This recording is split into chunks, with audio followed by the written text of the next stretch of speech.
os homens. A higiene do local deve ser levada sempre em consideração. A falta de alguns cuidados necessários dentro do estabelecimento pode causar doenças que a gente nem imagina. Passar horas e horas num salão de beleza é tarefa fácil para muitas mulheres. E pensando na saúde de quem frequenta os salões de beleza, nós viemos até este espaço aqui em São Paulo para fazer uma blitz. Claro, nós estamos acompanhados do Dr. Bactéria. Afinal de contas, aqui também é preciso tomar bastante cuidado, né? Bom, higiene é fundamental na sua vida, principalmente no salão de beleza. Neste salão, a manicure Ana Maria garante que toma muito cuidado com os materiais de trabalho. Hoje em dia vem o kitzinho de manicure, de pedicure, que vem com a lixinha, o palitinho descartável, uma luvinha com creme e manter mesmo os alicates limpinhos e esterilizados. O biomédico orienta. Acessórios como a lixa e o alicate precisam ser esterilizados diariamente. Este potinho, normalmente usado para colocar água morna para amolecer a cutícula, não é aconselhado. O doutor Bactéria explica que mexer no cabelo de alguém não é tarefa simples como parece. E se uma pessoa tiver uma micose na cabeça, esse fungo pode ser transmitido para outra pessoa. Inclusive a própria caspa, ela pode ser transmitida. A orientação do doutor Bactéria é sempre utilizar cera nova, nunca reutilizar o produto. Por que isso, doutor? Bom, você imagina, uma pessoa faz a virilha, depois essa cera é reaproveitada, a pessoa faz o buço. Nada higiênico, né? Nada higiênico. Sem falar que pode levar pedacinhos de pele que pode transmitir micoses. Então, somente cera de um único uso. Até eu indico às pessoas que forem fazer depilação, peça a cera e jogue você fora na sua casa. Seguindo todos esses cuidados, você pode ficar mais bonita e tranquila também. Quer dizer, salão de beleza é um lugar que a gente, né, vai sempre. A brasileira é vaidosa, né? Desde a brasileira da classe A até as classes mais baixas não deixam de frequentar o salão. Qual é a orientação nesse caso? É olhar o que de cara? No caso na manicure. Vamos por partes. Sim. A mesma regra que a gente acabou de falar para alimentos, né? A questão da higienização e aí mais atenção ainda ao profissional que está prestando aquele serviço. Né? Diferente do supermercado, onde a gente acabou de falar, o produto está lá exposto, mesmo assim tem os funcionários. Lá no salão de cabeleireiro, muito mais atento à higiene também pessoal do funcionário, né, que está trabalhando com ele. Além disso, ele deve tomar muito cuidado com os produtos ou com os equipamentos, principalmente com os equipamentos que são mais invasivos, vamos dizer assim. Né? Que são exatamente palitos. Tudo isso relacionado. Mas relacionado como eu sei se foi esterilizado, doutor? Então, o que é interessante é a gente sempre pedir a informação, né? Sempre questionar. Muita gente fica com receio de questionar, é amigo, conhece, mas basta questionar. Você esterilizou, como foi? E aí com a resposta, na maioria das vezes você consegue descobrir se realmente ele fez. Mas o principal mesmo desse serviço é levar seu próprio instrumental. Né? Nós orientamos que a garantia máxima é você ter o seu individual, né? O seu alicate, o seu palito, o seu material todo, e usar o seu próprio. Porque daí você tem uma clareza, uma chance aí de não ter outra pessoa ter utilizado e não ter sido bem esterilizado. E nós da preocupação com HIV, até como se discutia tudo. A hepatite também, né, a própria Marine? hepatite, mas o HIV trouxe até a discussão da hepatite e tal. Essa coisa do salão foi muito bem batida. Havia um cuidado tanto do salão como das pessoas levarem sua própria alicate, ter e levar. E aí, até com essa coisa do controle, dos remédios, parece que as pessoas acharam que o HIV entrou numa coisa crônica e também essa cobrança foi relaxada. Sim. Isso foi muito feito no HIV e é importante que a gente mantenha isso como um padrão de cobrança. Claro, mesmo. E às vezes não chega nem a ser uma doença tão grave de contaminação, mas é uma doença chata que vai levar um tempo de cura, de tratamento, às vezes demora para você conseguir descobrir o que é, às vezes né, enfim, sempre é preciso ter cuidado. Pontinha, tem irrigação, Claro. sai um, senta outro, né? Então, é importante lembrar, gente, que assim, para você é o fiscal, né? Então, você chegou no salão, percebeu que não tem ali aquela estufa de esterilização que geralmente fica exposta, né? Ou o profissional está com o avental todo sujo, aquela toalha molhada no colo. Tem que prestar atenção e tem que cobrar sim. Além do salão de beleza, tem várias dicas aqui do guia, que entra a área de tatuagem e piercing, que é perigosa, academias, consultórios médicos, pet shop, quer dizer, todos os estabelecimentos. Vamos para a parte, então, falar um pouquinho sobre as academias de ginástica. Todo mundo quer malhar e ficar bonito para o verão. Na academia, tem o risco na academia de ginástica? O que eu tenho que olhar? Sim.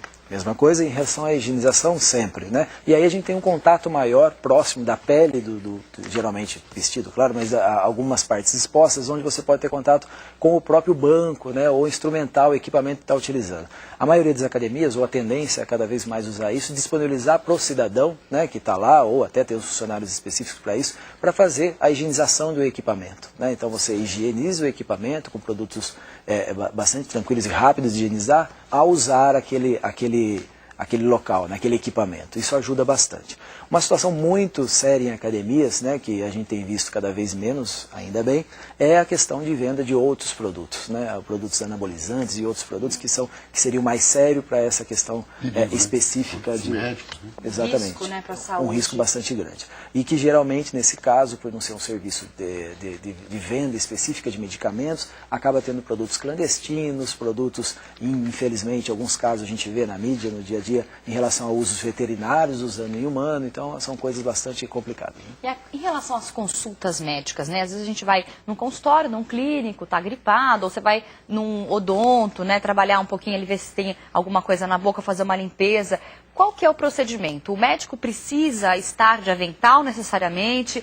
Qual que é o que eu tenho que olhar na figura do médico, além da higienização do ambiente, que foi falado e vale para tudo, na figura do médico, qual que é o procedimento que eu devo observar? A linha é a mesma, né? Então, em relação ao profissional médico dentista que atende o paciente, ele deve fazer, né? Ele recebe orientação, ele é treinado para isso, para fazer a higienização, principalmente das mãos, né? Se você pensar que ele vai fazer um simples exame clínico, ele vai ter uma pia de lavagem de mãos, geralmente ele vai lavar as mãos na frente do paciente, termina de examinar, lava as mãos novamente. O consultório dentário, que tem algo um pouco mais invasivo, né? Você vai observar sempre que no momento que ele veste as luvas, que é obrigatório, né? De proteção individual do dentista e também do cidadão, ele não deve ficar fazendo outras medidas dentro do consultório. Atender o telefone, pegar a caneta, anotar outra coisa, porque são equipamentos que pega em todo momento. E ele vai estar usando uma luva que vai usar na boca do cliente. Então, botou a luva, ele só vai manipular, no caso do dentista, a boca do paciente e os instrumentos que já estão em cima da bancada. Que já estão na mesa. Ele não vai ficar abrindo gaveta para pegar instrumento. Não é isso. A não ser que ele tenha uma proteção específica para isso, própria para cada paciente, que pode existir, mas de qualquer maneira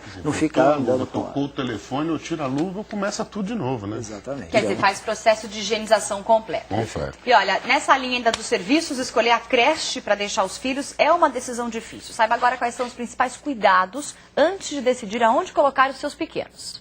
Isadora chega na escola sorridente. Sem choro, sai do colo da mãe e vai direto para o lanche. A menina tem 8 meses e desde os 6 frequenta a escola para que a mãe possa trabalhar.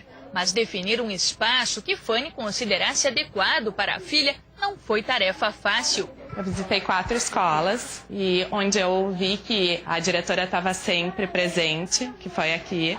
Uma boa escolha realmente depende de muita atenção dos pais. É preciso avaliar diversos aspectos para saber se a creche é ideal, desde o espaço físico até a quantidade de professoras por criança. Isso sem falar na higiene. Principalmente na cozinha. O cheirinho gostoso da comida conta muito, mas o cuidado com a limpeza do ambiente, dos produtos e das mãos são ainda mais importantes. Também é indispensável saber se os alimentos são de qualidade, preparados de acordo com o cardápio de uma nutricionista e estão dentro do prazo de validade. A atenção deve ser especial com os bebês. Para funcionar, a escola precisa de alvará, licença de saúde e de educação, mas na capital a maioria está irregular. Falta muito ainda, seja em termos de fiscalização ou até mesmo da população, quando vai procurar para fazer a matrícula de uma criança. Mais uma vez aí o recado de que você precisa sim fiscalizar e deve investigar aonde é que o seu filho está estudando, né, passando ali algumas horas enquanto você trabalha. A maior preocupação dos pais é ligada à questão da alimentação, da higiene mesmo do local ou do cuidado que Porque são duas coisas diferentes que podem ser, sim, observadas, né? E devem ser observadas, com certeza. Em relação à creche, a gente costuma dizer que creche é o local onde existem crianças saudáveis. E o que a gente quer com a fiscalização é que elas continuem saudáveis, né? E o maior risco é a questão dos cuidados e dos acidentes que ali podem ocorrer, né? Diferente de um atendimento de um idoso, uma instituição onde ele fica albergado por mais tempo, onde ele já tem uma debilidade à saúde, a criança não, né? A criança ela é saudável e deve permanecer ali. A questão da alimentação, que é rotineira, mas principalmente os cuidados com a criança, né, mostram, né, no dia a dia antes de pôr sua criança na creche, observar em relação a isso. Voltamos à questão da higienização, paramentação dos profissionais em relação à higienização, lavagem de mãos, ida ao banheiro de uma criança, o retorno, tudo isso deve ser observado. Sim. No caso de uma denúncia, se eu quiser reclamar de uma creche específica, quanto tempo demora para a vigilância ir até lá checar? Costuma ser rápido? Então, lógico que nós avaliamos pelo critério de risco, né? Algumas situações mais sérias, como um surto de diarreia, que pode estar relacionado a um produto alimentício, né? Uma intoxicação alimentar, como já foi visto no começo da matéria, ou até por uma fonte individual, passando de um indivíduo a outro, uma doença viral, por exemplo, nós avaliamos no corpo da denúncia o máximo de informação possível que o cidadão nos der, nos ajuda, né? E a gente tenta fazer o mais rápido possível essa ação. E aí consegue chegar o mais rápido possível. Vamos aproveitar agora e conversar com o nosso blogueiro convidado, Eduardo Marini, que escreve no portal R7, no r7.com/Eduardo Marini. O que a gente tem lá hoje, Eduardo? A gente está discutindo um pouco essa rodada aí do meio de semana do Brasileiro, com as chances de rebaixamento, classificação de cada time. Tem também um pouco de discussão sobre comportamento de jogador e sempre também, polêmico, né? Às vezes polêmico, mas com coisas interessantes. Discussão de comportamento eleitoral de jogadores que foram candidatos. Sim. Gente que deu troco no outro. É um pouco engraçado, então. Um pouco de futebol ligado e esporte, de uma maneira geral, ligado às coisas que estão aí, né? Do cotidiano. Esse fim de semana de eleição com relação aos candidatos teve coisas engraçadas. A gente colocou lá, eu convido o nosso amigo da Record News a dar uma passada por lá. r7.com/Eduardo Marini. Vamos agora para um rápido intervalo e na volta continuamos a falar sobre esse guia do cidadão vigilante. Seja vigilante. Atenção, até já.